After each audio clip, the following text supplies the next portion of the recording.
When teaching about the bernette b77 screen and menus, I always mention the alphabets, and I make reference to this little plus button and how you can actually spell words out. But let's talk a little bit about how that really works, all right? So the first thing, before we even open up that big hamburger menu, let's go back to our straight stitch so I don't throw myself off. We're gonna wanna hit this plus symbol, okay?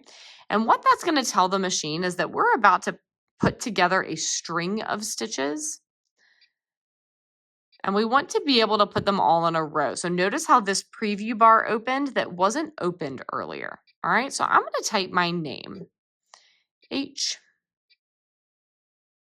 Holl. See how every time I tap, it adds it just once? Oop, not the W, let's do the Y.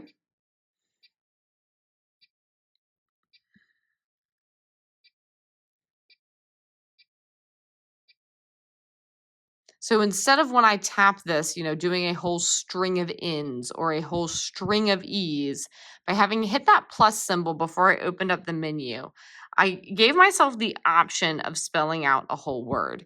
Now when I close this, I can see, right, if I go back to the beginning of the sequence, I can see stitch by stitch how this is going to go, all right?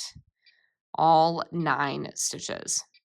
And I can move through and I could make changes to these. I could edit how they appear, etc. Now, if I hit this plus symbol again, it's going to just go back to where it was before I started typing. All right.